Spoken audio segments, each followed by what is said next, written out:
안녕하세요. 오늘 세미나 10일 195페이지 3번부터 들어가겠습니다.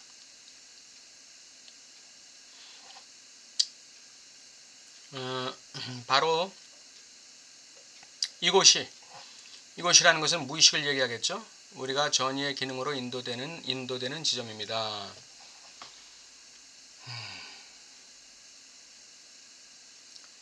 주체의 비규정성에 의해 구성되는 것으로 제시되는 무의식의 원초적인 위치에 접근할 수 있게 해주기 때문이다. 전이는 우리로 하여금 주체가 확실성을 추구한다는 사실을 알 수 있게 해주는 고르디우스의 매듭이다 그랬어요. 주체 확실성이라는 것은 무의식이 주체에게 존재하고 있다. 주체에게는 무의식의 진실이라는 확실성이 있다. 그 지점으로 안내해 준다는 뜻이죠. 그러므로 정신분석에서 공식화되었던 전이에 대한 개념들이 얼마나 많고 다양하고 심지어 다의적인지 보면 놀라울 따름입니다. 전이를 어떤 것으로 보느냐에 따라서 그 전이 속에서 나타나는 내담자의 일련의 그 신익피양적 기호들, 이미지, 표상, 감정, 사건 이런 것들을 다루는 기술이 달라지는 것이죠. 그것들을 해석하는 기술도 달라지는 것이고 196페이지 프로이드에게 책임을 물을 수는 없겠지만 그의 저작과 가르침 속에 전이 개념이 등장한 시점에는 어떤 혼동의 위험이 도사리고 있었습니다. 전이 개념이 등장한 시점에 어떤 혼동이 있었다는 거죠. 전이 개념을 반복 개념 자체로 한정해버릴 수도 있다는 것이 그것이다. 전이와 반복을 헷갈린 거예요. 프로이드가 전이 개념을 제시하면서 기억될 수 없는 것은 행동을 통해 반복된다 라고 말했던 것은 그것을 잊지 마시기 바랍니다. 이러한 행동이 무엇을 반복하고 있는지 드러내기 위해서 분석가의 재구성을 거쳐야 합니다. 내담자가 드러내는 그 증상으로서의 행동, 내담자가 드러내는 반복으로서의 행동이 무엇을 의미하는지, 무엇을 반복하고 있는지 그것은 분석가의 재구성을 거쳐야 된다. 그건 다이렉트로 해석될 수 있는 게 아니다 이거죠. 다이렉트로 해석될 수 있는 게 아니다. 왜? 그건 불명확하기 때문에 그래요. 불확실하기 때문에. 기억될 수 없는 것은 행동으로 반복된다. 그때 반복되는 행동은 불확실하기 때문에 그래요. 그래서 분석가의 재구성을 거쳐야 된다는 것이죠. 물론 기억하기에 한계가 있는 것이 트라우마의 불투명성 때문이라고 생각할 수도 있습니다. 그런데 결국 바로 여기에 주체로부터 대타자라 불리는 말의 장소, 잠정적 진리의 장소인 대타자에게로 권력이 이양되는 아주 중요한 순간이 있다는 사실을 알아본다면 우리는 좀 더 편안한 마음으로 우리의 고유한 이론을 구축할 수 있을지도 모르겠습니다. 나에게 트라우마적인 사건을 내가 기억하는데 그게 불투명하단 말이에요. 불투명하니까 어쩔 수 없이 대타자, 진리의 장소라고 여겨지는 대타자를 의존할 수밖에 없는 것이죠. 대타자에게 권력이 이양될 수밖에 없는 거예요. 여기서 많은 그 오류가 나타나고 여기서 많은 그 전이에 어떤 실수가 생기게 되는 것이죠. 바로 이 지점이 전이 개념이 등장하는 곳일까요? 언뜻 그렇게 보이기 때문에 사람들이 종종 더 이상 나아가지 않고 거기서 멈추게 됩니다. 대타자를 의존하는 그런 단계가 전이가 나타나는 단계냐? 그렇지 않다는 것이죠.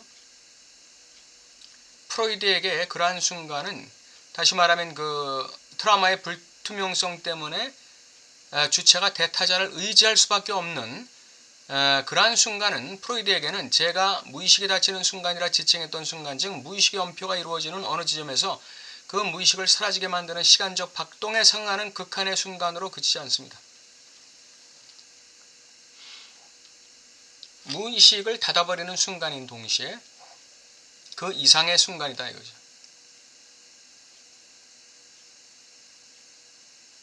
어떤 기억될 수 없는 것이 반복되는 행동으로 나타날 때 그 순간은 그래서 그것으로 인해서 대타자를 의지할 수밖에 없는 그 순간이라는 것은 결국은 무의식을 사라지게 만드는 순간이죠. 그렇죠? 대타자 지식, 진리와 지식의 그 원천인 대타자를 의지한다는 것은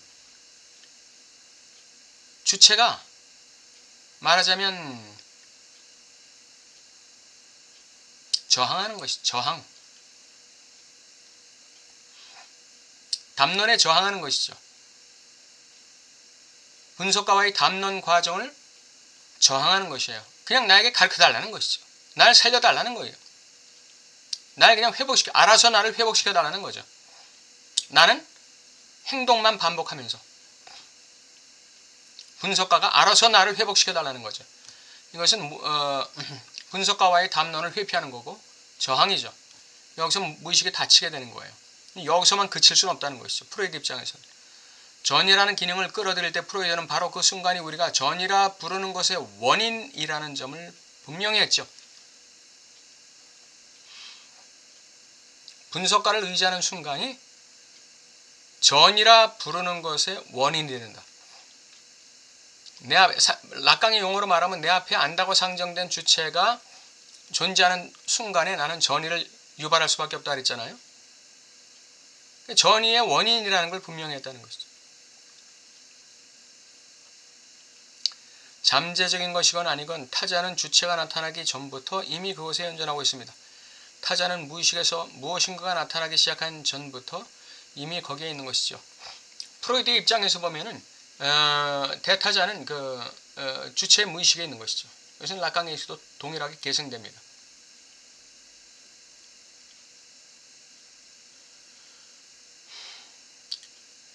무의식이라는 게 시니피앙의 논리라면 분석가의 해석은 무의식이 이미 꿈, 말실수, 재담, 증상 같은 자신의 형성물을 통해 해석을 수행했다는 사실을 뒤덮어버릴 뿐입니다. 분석가의 해석은 무의식의 해석과는 괴리가 있는 거죠. 차이가 있는 거예요. 그래서 분석가가 아무리 정확하게 해석하려고 해도 그것은 시간의 흐름 속에서 진행되는 것이지 처음부터 분석가가 꿈이나 말실수, 재담, 증상 같은 것으로서 정확하게 해석할 수는 없는 것이죠. 아무리 순간적인 열림이 있다 할지라도 무의식이 열릴 때마다 그곳에는 항상 대타자가 있습니다. 대타자가 있다는 것은 무엇일까요? 무의식을 재구성하는 거예요. 무의식을 재구성하는 것. 무의식이 열릴 때마다 그 무의식에서 나오는 증상을 통해서 무의식을 재구성하는 대타자가 거기에 있다는 것이죠. 프로이드가 초기에 우리에게 지적한 것은 전이는 본질적으로 저항적이라는 것입니다. 위버트라공스피더슈탄트. 전이 저항이라는 것이죠. 전이는 무의식의 소통이 중단되도록 만드는 수단입니다. 전이는 무의식의 소통이 중단되도록 만드는 수단이라는 얘기는 전이 속에서 주체가 대타자를 의지하게 되는 상황이 발생할 때 또는 주체가 대타자 즉 분석가를 사랑하는 상황이 발생될 때를 얘기하겠죠. 이것이 전이 환상, 전이 사랑이라는 그 전이 저항의 증상이 되겠죠. 그걸 통해서 무의식의 소통이 중단되는 거예요. 전이에 의해 무의식은 닫혀버립니다. 전이는 무의식의 권력을 이양하기는커녕 오히려 무의식을 닫아버립니다.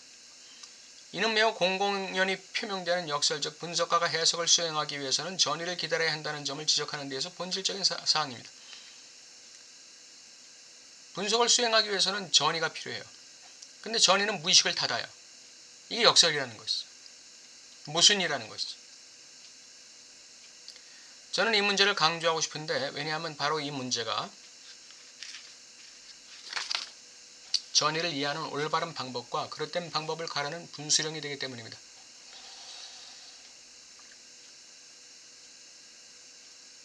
전이가 발생하면서 그 전이 속에서 분석가는 분석 수행을 해야 되죠.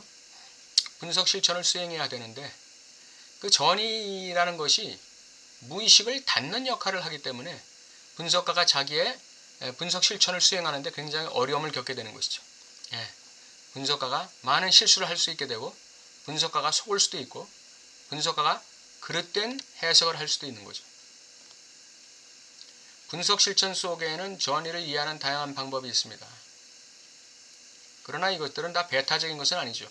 그것들은 각기 다양한 수준에서 규정됩니다. 가령 두 번째 시기 지형학에서 프로이드가 자아 이상이나 초자아로 규정했던 여러 신급들과 주체의 관계에 대한 개념들이 부분적이었던 것은 그가 본질적으로 대타자와의 관계라 할 수 있는 것에 대해 종종 어느 한쪽으로 편중된 시각을 가졌기 때문입니다.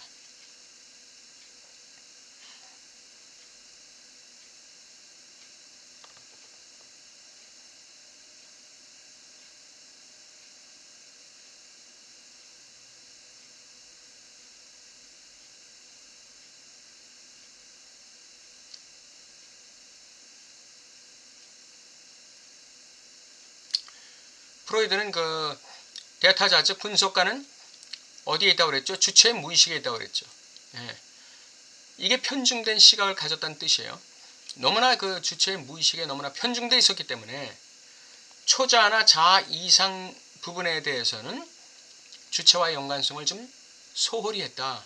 그런 걸 얘기하는 것이죠. 하지만 절대로 좁혀질 수 없는 견해차들도 있습니다. 그대로 따르다 보면 실천을 오염시킬 수밖에 없는 전의에 대한 어떤 개념이 있는데 가령 전의에 대한 분석이 주체의 자아의 건강한 부분과의 유대관계를 기초로 이루어져야 한다는 입장이 바로 그것입니다. 자아심리학 얘기죠. 이러한 입장은 주체의 양식에 호소함으로써 분석가와의 관계 속에 나타나는 주체 자신의 이러저러한 행동들의 환영적인 특징, 현실적이지 못한 부분, 이런 걸 주체에게 주지시키려고 해요. 이러한 태제는 문제의 핵심이 되는 것, 즉 주체 분열의 현전화. 여기서는 현전 속에서 실제로 실현된 주체 분열이 현전화되는 것을 뒤덮어버립니다. 이건 무슨 말이죠? 무의식이 나타나는 걸 뒤덮어버린다는 것이죠.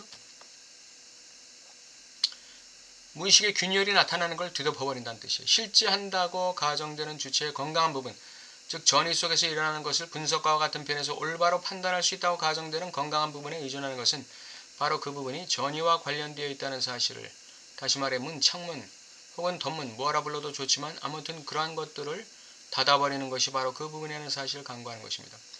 자아가 그 대타자 즉 분석가의 자아와 동일시되어서 자아의 기능이 건강해지는 것, 그것은 바로 무의식을 닫아버리는 것이다 이거죠. 자신들이 이야기를 나누고 싶어하는 미녀가 덧문 뒤에서 그 덧문이 열리기만을 요구하고 있다는 사실을 강구하는 것이죠. 무의식이 자신의 진실을 알아달라는 호소를 강구하는 것이죠.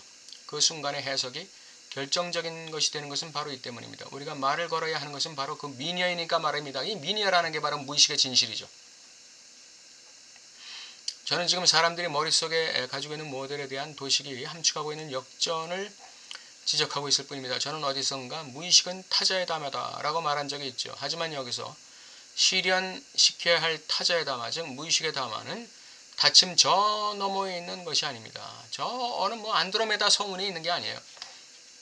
무의식의 담화라는 것은 바로 바깥에 있죠. 분석가의 입을 통해 덧문을 열어달라고 요구하는 것은 바로 그 담화입니다. 분석가의 입을 통해서 덧문을 열어달라고 요구하고 있습니다. 분석가와의 담화가 얼마나 중요하다는 걸 알 수 있죠. 그럼에도 역설적으로 이러한 담화의 운동 속에서 해석의 영향력을 발휘하는 최초의 순간을 지적할 수 있습니다. 그리고 바로 이때 전이 기능을 이해하는 적합한 방법과 관련해 분석 속에 항구적으로 존재하는 개념상의 위기가 드러납니다. 전이 기능의 모순은 전이가 무의식에 닫히는 순간이라는 사실 자체에 의해 그 전이가 해석의 영향력이 발휘되는 지점이 된다는 데 있습니다. 무의식에 닫힌다는 얘기는 뭐죠? 무의식이 열리기를 기대한다는 얘기죠. 무의식이 열려야만 할 어떤 당위가 있다는 얘기죠. 그렇기 때문에 해석의 영향력이 발휘되는 시발점이 되는 게 바로 전이라는 것이죠. 그렇기 때문에 우리는 전의를 있는 그대로 즉 하나의 매듭으로 다뤄야 합니다. 무의식의 덧문을 열 수 있는 하나의 매듭으로 전의를 다뤄야 한다. 199페이지 4번 들어가겠습니다. 분석은 어떤 위기에 직면해 있습니다. 제가 이 위기를 아주 분명히 보여줄 수 있는 범상치 않은 한 인물의 최신 논문을 선택한 것은 정당한 일이죠. 이러한 선택은 전혀 편파적인 것이 아닙니다. 국제정신분석 저널 최신호에 실린 토마스 자제의 관계라고 매우 재미있는 논문인데요.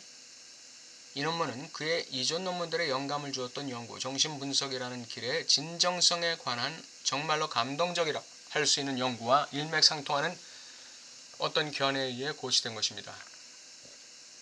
이 저자 토마스 자지라는 사람, 더욱이 미국의 정신분석 그룹에서 가장 촉망받는 분석가 중 한 명인 저자가 전의를 분석가의 방어에 다름 아닌 것으로 간주하고 다음과 같은 결론에 이르게 된 것은 놀라운 일입니다. 전의는 정신분석 치료 전체의 구조를 좌우하는 기본축이다. 이는 그가 인스파이어드라고 말한 개념입니다.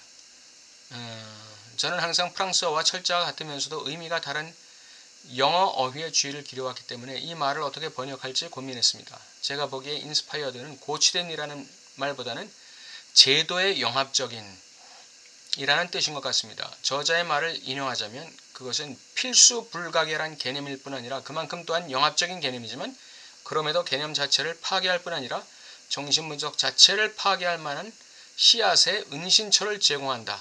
이는 무엇 때문일까요? 이는 전의가 분석가라는 사람 자체를 동료, 환자, 분석가 자신을 통해 얻을 수 있는 현실 검증 너머에 위치시키는 경향이 있기 때문입니다. 분석가를 위치시키는데 동료라든지 분석가 자신이라든지 환자의 수준이 아닌 현실 검증 너머에 위치시킨다. 메타적인 위치에 위치시키는 것이죠. 메타적인 위치에서 그냥 내려다보는 거예요. 그냥 동료도 내려다보고 환자도 내려다보고 분석가도 내려다보면서. 근데 대타자의 대타자가 있나요? 락강 입장에서 대타자의 대타자는 없다. 그러므로 분석가를 분석할 만한 대타자는 없는 거예요. 우리가 말하는 슈퍼비전이라는 건 또 다른 차원이죠. 그건 종류가 다른 거예요. 지금 분석가 위에 분석 상황에서 전이가 일어나고 있는 상황에서 분석가 위에 분석가는 존재하지 않아요. 왜냐하면 분석가는 철저하게 전이 속에 있고 전이 속에서 일어나는 담론 속에 있기 때문에 그 위에 메타적인 언어를 가진 어떤 메타적인 존재로서의 분석가는 존재하지 않는 것입니다. 이러한 위험을 솔직하게 인정해야 한다. 즉 그렇게 분석가를 갖다가 메타적인 지점에 놓을 위험을 얘기하는 것이죠. 전문 직업화도, 표준의 강화도, 엄격한 훈련 분석도 이러한 위협으로부터 우리를 지켜줄 수 없다. 그리고 바로 여기서 혼동이 일어납니다. 그는 오직 분석가와 분석 상황의 온전한 통합만이 분석가와 피분석자 사이에 유일한 대화 통로가 사라지는 것을 막을 수 있다라고 말하고 있죠. 저자가 이처럼 필연적으로 완전히 막다른 길에 다다르게 된 것은 그가 전의에 대한 분석을 오로지 자아의 건강한 부분, 즉 현실을 판단하고 환영을 도려낼 수 있을 만한 부분으로부터 얻는 동의라는 관점에서밖에 생각할 수 없었기 때문입니다. 토마스 자아제는 자아심리학의 입장에서 자아의 건강한 부분, 현실을 판단하고 환영을 제거할 수 있는 그러한 것이 바로 전이라는 그 관점에서밖에 생각하지 않았기 때문이에요. 그의 논문은 나름 논리적으로 다음과 같이 시작됩니다. 전이는 착각, 환영, 환상 같은 개념과 유사하다. 일단 전이가 나타나면 이는 피분석자와 분석가 사이의 합의의 문제라는 것입니다. 다만 이런 경우 분석가는 거역할 수 없는 최종적 심판관의 위치에 놓이기 때문에 우리는 전이에 대한 분석 전체를 통제되지 않는 절대적인 위험지대라 부르지 않을 수 없습니다. 자아심리학에서 분석가의 자아는 굉장히 권위적인 입장이죠. 그렇기 때문에 전이 속에서 그 분석가라는 위치는 통제되지 않는 절대적인 위험지대라고 볼 수 있어요. 피분석자를 좌지우지할 수 있는 그 위치잖아요. 저는 이 논문을 그저 하나의 극단적 사례로 들었을 뿐이지만 이 논문은 우리로 하여금 또 다른 질서를 개입시키려는 어떤 결정으로 되돌아가지 않을 수 없게 자극한다는 점에서 본보기가 될 만합니다. 여기서 질서라는 것은 바로 진리의 질서를 말합니다. 진리는 말이란 것이 설령 거짓말이라더라도 오로지 진리에 호소하며 진리를 촉구한다는 사실에 근거합니다. 진리라는 건 참이 아니에요. 진리라는 것은 비록 거짓말일지라도 그것을 통해서 진리를 촉구하는 그러한 차원의 말들, 이런 것이 진리에 속하는 것이죠. 이 진리의 차원은 자지가 말하는 전이 개념의 분석을 지배하고 있는 논리실증주의에서는 전혀 찾아볼 수 없는 차원이죠. 원인, 결과적인 논리실증주의에서는 이러한 그 진리의 질서를 찾아볼 수 없다는 거예요. 논리실증주의에서는 거짓말이다 그러면 배척해야죠. 배제시켜야 돼요. 그러나 락강 정신분석에서는 거짓말이라는 것이 얼마나 귀한 진리의 통로가 되는지를 락강은 얘기하고 있는 것이죠. 시니피앙의 기능을 강조한다는 점을 빌미로 무의식의 동력학에 관한 제 관점을 주지와 관념화라 부르는 사람들이 있었습니다. 그들이 말하는 주지와 관념화라는 것이 전이 현상에 드리워져 있는 환영적인 함축과 현실 간의 대조를 모든 면에서 대수롭지 않게 넘어가 버리는 조작 방식에 있음을 그들은 보지 못하는 것일까요? 논리 실증주의적인 차원, 이것이 바로 주지화 아니겠어요? 관념화. 락강에게서 시니피앙의 기능을 강조한다는 것이 왜 주지화가 아닐까요? 시니피앙의 담화 속에서 분석가와 주체는 엄청난 고통을 직면하게 되죠. 피분석자는 엄청난 그 고민과 고통을 당면하게 됩니다. 그러한 고통과 고민을 감내해 나가면서 분석가가 던지는 시니피앙들, 그리고 자기의 입으로 말하는 그 주체의 말이 자신의 무의식에 어떤 말을 하는 것인지를 찾아감에 있어서 굉장한 고통을 지불하게 되는 것입니다. 그 과정을 통해서 내담자의 무의식이 재구조화되는 것, 재구성되는 것이죠. 재구성. 그런데 이게 관념화라고요? 이게 주지화라고요? 자심리학이야말로 주지화 아닐까요? 왜? 현실 논리적인 입장에 서 있잖아요. 논리 실증주의적인 입장에 서 있잖아요. 그게 진정한 의미의 주지화 아닐까요? 202페이지, 우리가 해야 할 일은 두 주체를 이자적 위치에서 고려하는 것이 아니고 행태 속에서 압박의 감소 효과로서 축적될 수 있을 것이라 가정되는 어떤 객관성에 대해 논하는 것도 아닙니다. 이자적 위치에서 고려하는 것, 이건 상상계적인 담화예요. 이건 상상계적인 이 분석이에요. 전이 사랑이라는 게 바로 이런 것이 이자적 관계, 매몰되는 거죠. 압박의 감소 효과, 어떤 심리적인 어떤 고통의 압박, 그런 거 해소시키고 카타르시스 시키는 게 그런 게 아니라는 거죠. 우리가 해야 할 일은 가능한 속임수의 영역을 등장시키는 것입니다. 저는 무의식에 의해 나타나는 것을 성찰할 때마다 필수적인 출발점으로 데카르트의 확실성의 주체를 도입한 바 있습니다.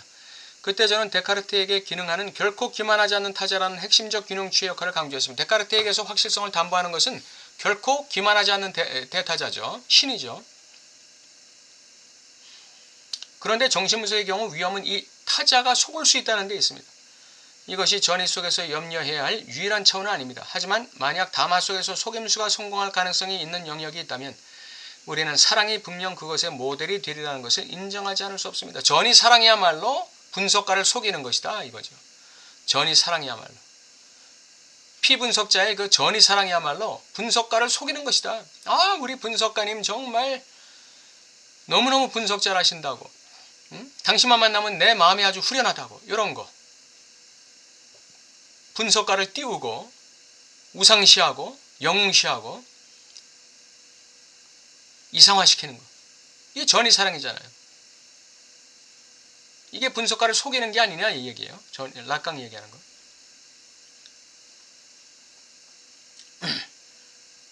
이것이 바로 전이를 통해 우리가 그려볼 수 있는 사랑이라는 차원의 어떤 기본적인 구조가 아닐까요? 전이 사랑. 타자에게 그가 우리를 완전하게 해줄 무언가를 가지고 있다고 설득함으로써 우리는 안심을 하고 우리에게 결여되어 있는 무언가에 대해 계속 몰인식할 수 있게 됩니다. 우리에게 결여되어 있는 무언가에 대해서 계속 몰인식하고 타자가 나에게 채워줄 뭔가가 있다라고 생각하면서 타자를 우상시하고 타자를 이상화시켜서 타자로부터 뭔가를 받아내는 데에만 집중하는 것이죠. 속임수, 이게 속임수예요. 속임수의 원하는 그것이 때마침 사랑의 차원을 등장시키는 한에서 다음번에 우리가 사랑의 트릭을 설명할 때 좋은 입구가 될 겁니다. 그러나 여러분에게 보여드리고자 하는 것은 이게 다가 아닙니다. 왜냐하면 이 사랑의 트릭이라는 거, 이것은 전이가 내포하고 있는 다침의 근본적인 원인이 아니기 때문이죠. 전이 사랑이 무의식을 근본적으로 닫는 원인이 아니다 이거죠. 전이를 처리하는 것은 제가 대상 A라는 이름으로 지칭한 것입니다. 전이 사랑보다 더한 것은 바로 이 대상 A가 주체 환상에 뜰 때 이것이 무의식을 닫아버린다 이거죠.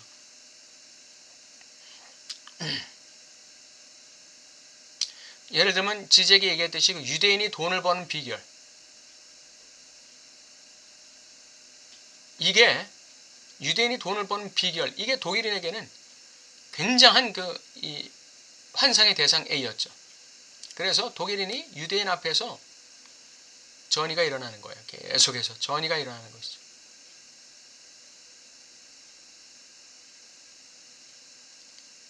그러면서 그 독일인인지 어느 나라 사람인지는 제가 정확히 기억이 안 나는데, 하여간 이 사람은 그렇게 유대인을 이상화시켜 가지고 유대인에게 어떤 아주 극락의 어떤 대상 A가 있는 줄로 착각하고 계속 거기에 대해서만 집중하잖아요. 그러니까 자신의 무의식이 자기에게 무엇을 얘기하고 있는지, 아니면 자기의 결여의 구조가 결여되어 있는 무언가가 자기의 무의식 안에 있다는 것에 대해서는 무관심하게 되고 머리인식하게 되는 것이죠.